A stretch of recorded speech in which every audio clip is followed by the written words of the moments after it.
बिस्मिल्लाहिर्रहमानिर्रहीम अस्सलाम वालेकुम स्टूडेंट्स, कैसे हैं आप सब लोग। Welcome to another exciting video. आज की वीडियो में बात करेंगे हम नीट बेस्ड स्कॉलरशिप के हवाले से डिटेल्ड में बात करेंगे कि कौन कौन से स्टूडेंट्स इसके लिए अप्लाई कर सकते हैं और कौन से स्टूडेंट्स जो हैं वो इनएलिजिबल हैं, उसकी वजूहात क्या हैं, कौन से रीज़न्स हैं जिनकी बेस पे आपको ये स्कॉलरशिप नहीं मिलती और अप्लाई करने का जो राइट मेथड होता है जिसमें 90% तक चांसेस इंक्रीज़ हो जाते हैं कि आपकी स्कॉलरशिप लग जाएगी, वो क्या है डिटेल्ड में बात करेंगे।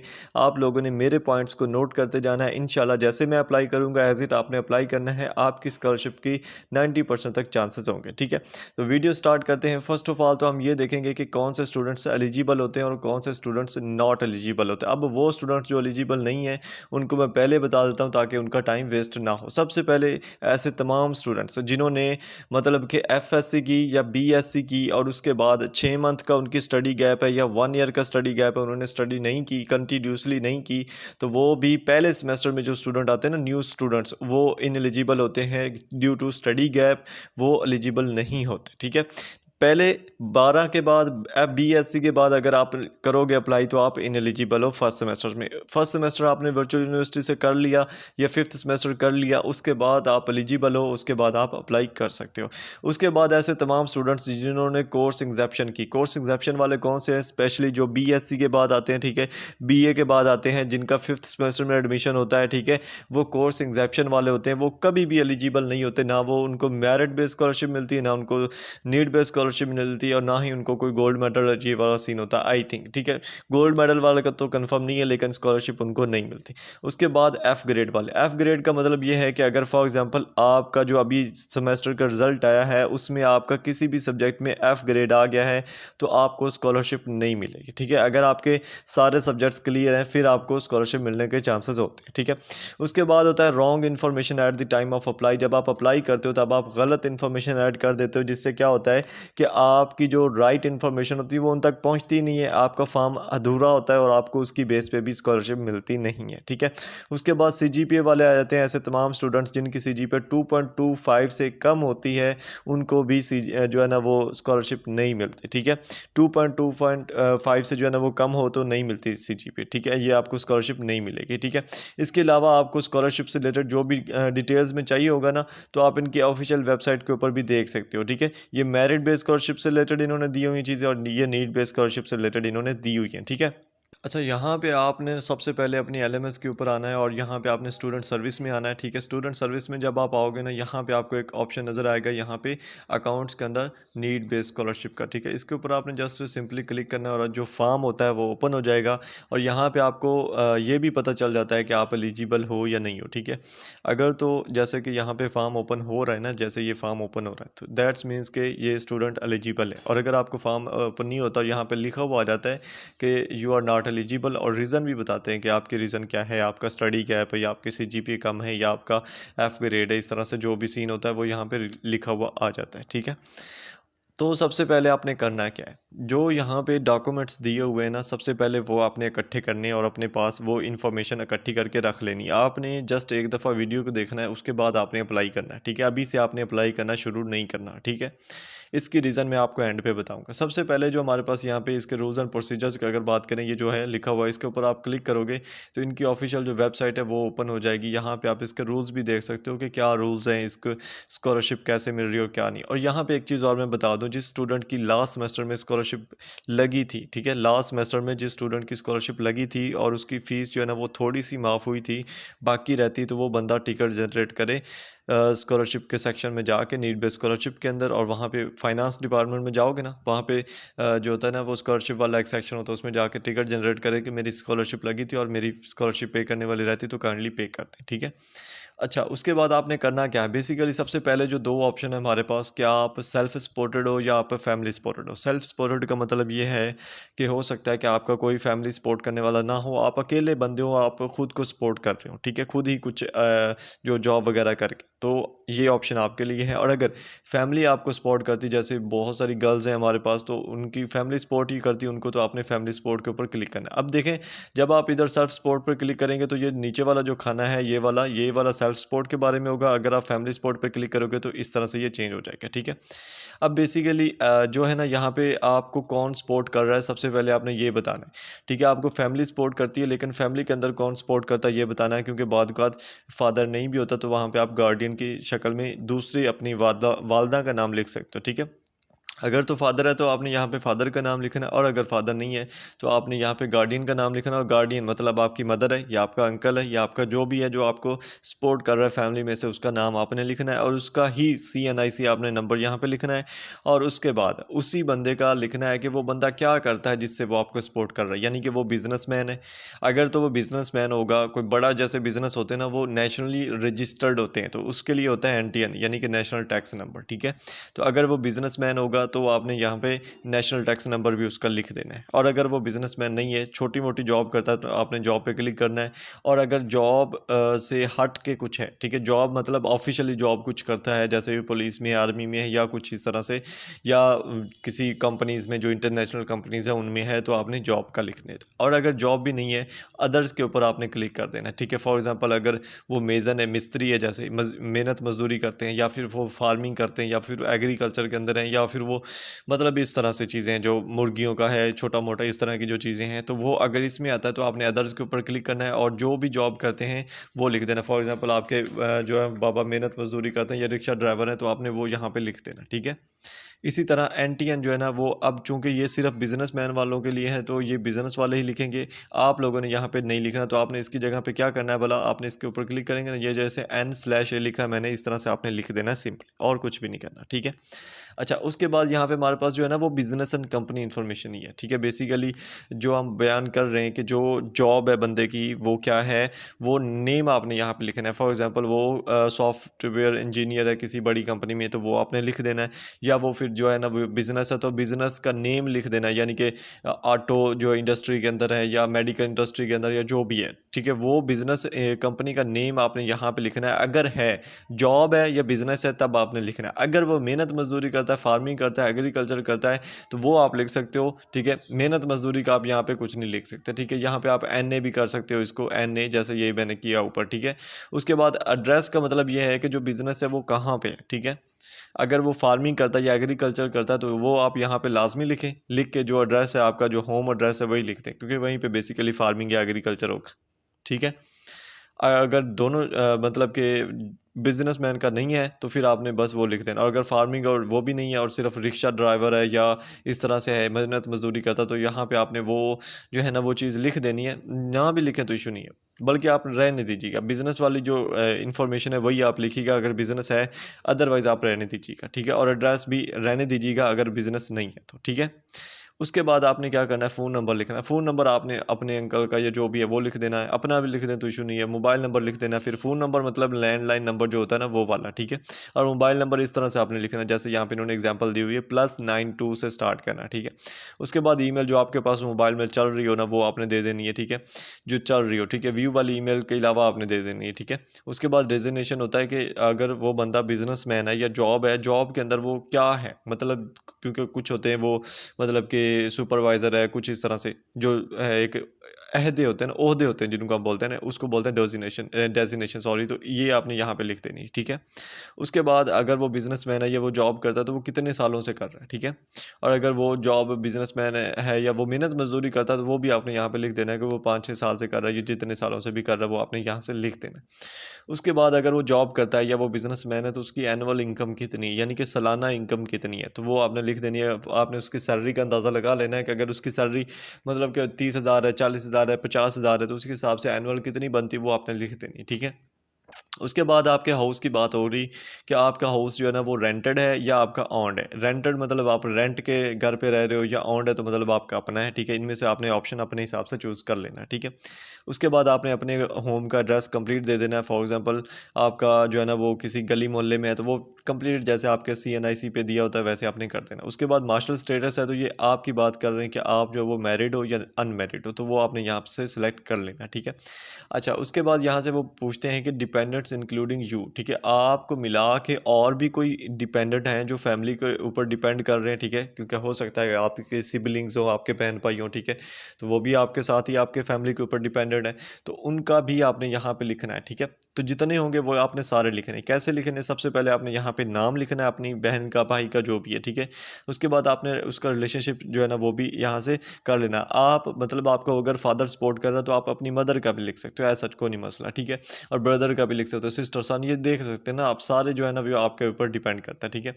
उसके बाद उसकी एज कितनी है, उसका जो मार्शल स्टेटस है वो क्या है, यानी कि वो स्टडी कर रहा है, अर्निंग कर रहा है या नॉट अप्लाईकेबल है, जैसे छोटा बच्चा होता है तो ऐसा आप उसका लिख सकते हो। उसके बाद यहाँ पे उसकी जो है ना वो फीस का भी इन्होंने बोला हुआ, ठीक है, ये फीस इनकम, यानी कि उसकी फ़ीस कितनी है। अगर वो स्टडी कर रहा है तो फीस होगी ना उसकी कुछ, और अगर वो अर्निंग कर रहा है तब भी उसकी इनकम होगी कुछ, और अगर नॉट अप्लाईकेबल लिखोगे तो यहाँ पे आपने जस्ट एन ए कर देना, ठीक है, n/a कर देना, सिंपल, ठीक है।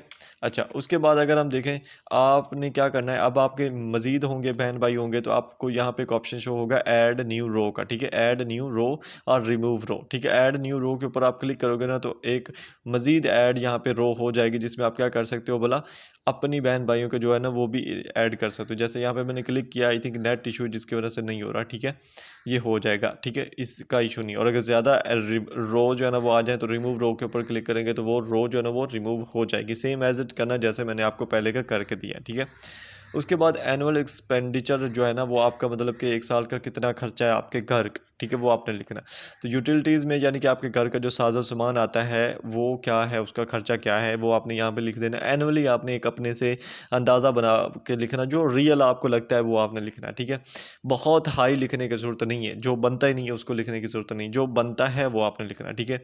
एजुकेशन का आपने हिसाब लगा लेना है कि आपके बहन भाइयों को मिला के आपका एक मंथ की एजुकेशन की कितना बन जाता है, फ़ीस, किताबें, आपके खर्चे, ये वो सारा डाल के 1 मंथ का कितना बनता है, उसको 12 से मल्टीप्लाई करके जो बनेगा वो यहाँ पे लिख देना है। इसी तरह लिविंग है, आपके लिविंग एक्सपेंसेस कितने बनते हैं, आपके जूती, कपड़े, ये वो सारे के एक्सपेंसेस मंथली क्या है वो फिर आपने एनुअली कर देना, ठीक है। इसी तरह लोन अगर लिया हुआ है किसी से तो वो लोन कितना है वो आपने यहाँ पे लिख देना, ठीक है।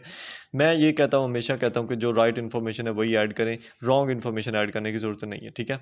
उसके बाद आपको यहाँ पे अदर्स का जो ऑप्शन होता है शो, ये एक तो ये चूज़ फाइल के ऊपर क्लिक हो गया, ये भी मैं आपको बताता हूँ। बेसिकली बहुत सारे स्टूडेंट को ये इशू होता है, उनको इलेक्ट्रिसिटी जो बिल है उसके अंदर बहुत सारे इश्यूज आते हैं, तो वो मैं आपको बताता हूँ यहाँ पे, ठीक है। सबसे पहले आपने करना क्या है, ये जो एक्सपेंडिचर वाला है इसको आपने अच्छे से फिल करना है, ठीक है। मैं आपको अगला पोर्शन भी दिखाता हूँ। अदर्स का इसमें जो ऑप्शन है इसकी जगह पे भी आप डाल सकते हो कि हो सकता है लोन, लिविंग, एजुकेशन, यूटिलिटीज़ के अलावा भी आपके कुछ अखराजात हो तो वो भी आप यहाँ पे लिख सकते हो, ठीक है, ऐसा कोई मसला नहीं, ठीक है।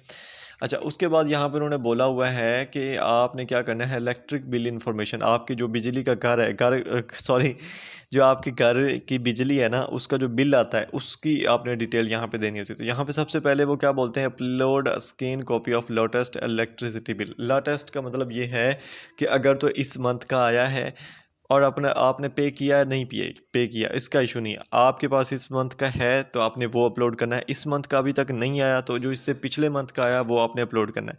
और अगर आपके पास बिल नहीं है तो आपको पता है कि आप ऑनलाइन भी अपना बिल जो है ना वो देख सकते हो, ठीक है। ऑनलाइन बिल पूरा मतलब आप उसको निकाल भी सकते, तो वो कैसे होता है वो भी मैं आपको बता दूंगा, ठीक है।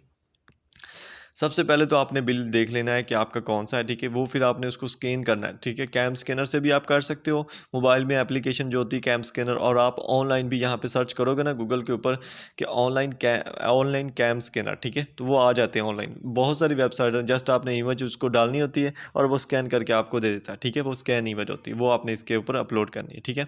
ये आपने पहले काम करके रख लेना है। इलेक्ट्रिसिटी बिल जो है ना वो आपने पहले स्कैन करके रख लेना है। उसके बाद आपकी सबसे पहली जो आपने चीज़ यहाँ पे लिखनी है करंट बिल, यानी कि अगर इस मंथ का है तो वो मंथ आपने यहाँ से सिलेक्ट करना है, और इससे पिछले मंथ का था तो वो आपने सेलेक्ट करना। सिंपल, कोई ये लंबा चौड़ा खाता नहीं। फॉर एग्जांपल मार्च का नहीं है, फरवरी आप सेलेक्ट कर लेते हो। ईयर कौन सा, 2025 है, उसकी इनकम यानी कि अमाउंट कितनी थी, ठीक है। RS में जो भी बनता तो वो आपने यहाँ पे लिख देना, ठीक है। अब उसके बाद क्या करना है आपने, यहाँ पे आपको हिस्ट्री आपने पूरे 12 मंथ की देनी है, 1 साल की। और ये क्या होता है बेसिकली, आपका जो बिल होता है ना उसके ऊपर ऑलरेडी दिया होता है, ठीक है। आप बिल अगर देखो तो वहाँ पे आप देखते हो तो ये मेरे पिछले मंथ का इतना था, पिछले कितना था, मैंने पे नहीं किया था, अगर लिखा होता 0। तो सेम आपने भी यहाँ पे भी वही करना है। आपने जो आपका यानी कि बिल जब आप ओपन करोगे तो बिल के ऊपर जो लिस्ट बनी होती है 12 मंथ की, वो सेम एज इट आपने ऊपर से स्टार्ट करना है लिस्ट को, ठीक है। और मंथ जो है ना, वो जो भी मंथ होगा, जनवरी है या जो भी होगा, उसको आपने यहाँ पे सेलेक्ट कर लेना है, ईयर सेलेक्ट कर लेना है, 2024 होगा, और यहाँ पे आपने उसकी अमाउंट लिखते जाना है। अगर आपने वो बिल पे किया था तो आपने उसकी अमाउंट लिख देनी है, ठीक है। और अगर आपने वो बिल पे नहीं किया था तो आपने जस्ट क्या करना है, यहाँ पे ज़ीरो लिख देना है, और कुछ नहीं भी करना, ठीक है, जस्ट ज़ीरो लिख देना है। अगर बिल पे नहीं किया था तो ज़ीरो लिखनी, उसकी अमाउंट नहीं लिखनी, ठीक है। ये यहाँ पे इन्होंने खुद भी बताया हुआ है कि आपने जो है ना, अगर बिल पे किया है तो आपने उसका जो है ना वो ज़ीरो लिखना है, सॉरी अमाउंट लिखनी है। अगर बिल नहीं पे किया तो आपने सिर्फ ज़ीरो लिखना है, ठीक है। तो बिल के ऊपर जो 12 मंथ का डाटा दिया होता है आपका, आपकी पूरी हिस्ट्री दी होती है, वो सिंपल आपने यहाँ पे ये मंथ सेलेक्ट करके, ये ईयर सेलेक्ट करके इस तरह से लिख लेना, ठीक है। बिल अपने पास रख लेना, ठीक है। उसके बाद वो ये बोलते हैं कि क्या आप पहले कहीं से जो है ना वो स्कॉलरशिप जो है ना वो हासिल कर रहे हो, तो अगर कर रहे हो तो यस, कौन सा सोर्स है वो आपने बता देना है। और अगर नहीं है तो जस्ट नो पे क्लिक करना है, ठीक है, और सोर्स को छोड़ देना है, यानी कि ये ऑटोमेटिकली गायब हो जाएगा। ये वाला सेक्शन, ये वाला जो सेक्शन है ये गायब हो जाएगा, सिर्फ ये नेट का इशू इस वजह से ये गायब नहीं हो रहा, ठीक है। अच्छा, उसके बाद यहाँ पे हमारे पास रेफरेंस की बात आती है। रेफरेंस का मतलब ये होता है कि आपने रेफरेंस देने, अब रेफरेंस जब आपने देना है तो यहाँ पर उन्होंने हमें बताया है कि रेफरेंस में आप अपने बहन भाई, माँ बाप और जो है ना ब्रदर जो है ना, उनको मतलब कि नहीं कंसिडर कर सकते। आप अपनी फैमिली में से किसी और बंदे को कंसिडर कर सकते हो, लाइक आपका कोई यानी कि रिश्तेदार है, जो थोड़ा सा दूर का रिश्तेदार है, या आपके फ्रेंड वगैरह। यहाँ पे जैसे देख सकते हो, अंकल आंटी है, नेफ्यू नाइस है, कज़न है, रिलेटिव है। यहाँ पे ये जितने भी दिए हुए ना, इनमें से कोई भी आप जो है ना वो सेलेक्ट कर सकते हो, टीचर का भी कर सकते हो। तो आप अपने मतलब के जो आपके दोस्त हैं इधर, उनका आप यहाँ पे दे सकते हो, फ्रेंड का दे दो, ठीक है। उसका नेम जो है ना वो यहाँ पे आपने लिख देना, ठीक है, मेरा नाम नहीं लिखना, ठीक है।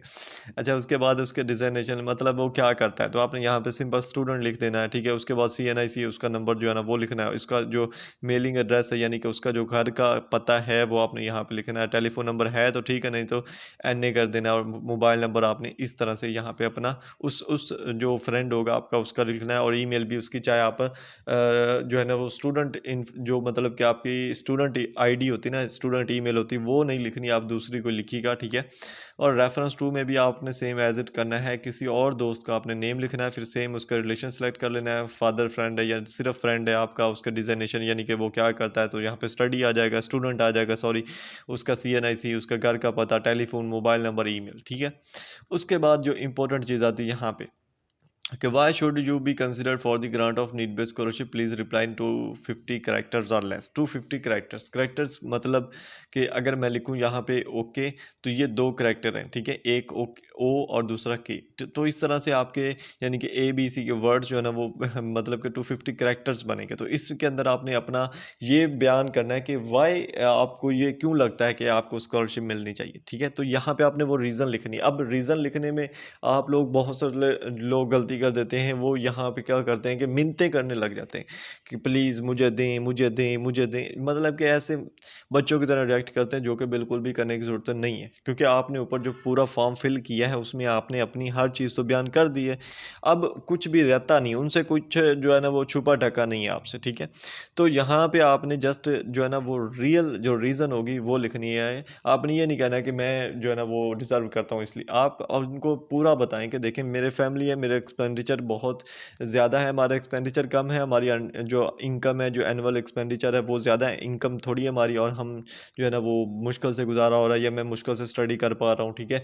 तो मुझे अपनी स्टडी कंटिन्यू करने के लिए जो है ना वो स्कॉलरशिप की ज़रूरत है, जिससे मुझे कुछ ना कुछ बेनिफिट होगा। या आप लिख सकते हो कि मैं खुद भी साथ में 5,000 के ऊपर स्कूल में पढ़ा रही हूँ सारा दिन, और जो है ना फादर वो रिक्शा ड्राइवर है, इस तरह से, ठीक है। लेकिन 250 कैरेक्टर्स के अंदर लिखना है। और ये लिखना जो है ना आपने किधर लिखना है, यहाँ पे लिखना है। लेकिन इससे पहले आपने व्हाट्सएप के ऊपर अपने जैसे मैसेज टाइप करते हैं इस तरह से लिख के रख लेना है, ठीक है, सेव रख लेना है पहले। जस्ट जब आप यहाँ पे आएंगे कॉपी करके इस जगह पे पेस्ट करना है, दैट्स इट, ठीक है, समझ आ गई। उसके बाद यहाँ पे जो है ना वो आपको क्लैरिफिकेशन मांगते हैं कि ID clear the above information is accurate, और सबमिट रिक्वेस्ट के ऊपर क्लिक करते हैं तो आपकी सबमिट रिक्वेस्ट हो जाती है। अब जो इशू आता है जब आप सबमिट रिक्वेस्ट करते हो वो क्या होता है, वो गौर से सुनना है, ठीक है। जैसे अभी हमें कोई 10-15 मिनट लग गए हैं फॉर्म को फिल करते हुए, एज एज़ इट आपको भी 10-15 मिनट लग जाएंगे फॉर्म को फिल करते हुए। तो जब आप सबमिट रिक्वेस्ट पर क्लिक करोगे तो आगे आपका एरर आ जाएगा। जब एरर आएगा तो आपने जितनी भी इंफॉर्मेशन यहाँ पे ऐड की थी वो सारी की सारी हो जाएगी कैप, ठीक है। तो आपने करना क्या है, इससे बचना कैसे, ठीक है। ये नेटवर्क एरर होता है बेसिकली, जैसे साइट काफ़ी टाइम एक ही जगह पे रुकी रहती है, ये साइट बोलते हैं ना, ये जो इंटरफेस आपके साथ शो हो रहा है काफ़ी टाइम एक ही जगह पे रुकी रहेगी। तो उससे क्या होता है कि वो मतलब कि जब आप उसके ऊपर क्लिक करोगे तो वो सारा एरर देगा और जो भी आपने डाटा इनपुट किया होगा वो सारा गायब हो जाएगा। तो आपने सबसे पहले तो जितना भी डाटा है, जो भी फाइल वगैरह उन्होंने मांगी है, जो उन्होंने जो है ना वो करंट बिल की स्कैन कॉपी मांगी, सारा कुछ आपके पास है, एज इट रेडी हो। आपने जस्ट क्या करना है, जब आपने सारा कुछ रेडी कर लेना है, ये टेक्स्ट भी आपने लिख लेना है, उसके बाद आपने आना है अपने जो फॉर्म के ऊपर और यहाँ से स्टार्ट करना है। और स्टार्ट करने के बाद यहाँ पे ऊपर 3 डॉट्स के ऊपर इस तरह से भी आपने क्लिक कर देना, थोड़ा बहुत इस तरह से आपने साथ में, यानी कि 1 मिनट आपको लगता है, फॉर एग्जांपल आप यहाँ तक आ जाते हो, ठीक है। तो आपने थोड़ा-सा उसको रिफ्रेश कर देना है, इस तरह से आप ऊपर-नीचे थोड़ा-सा उसको कर दो, ठीक है।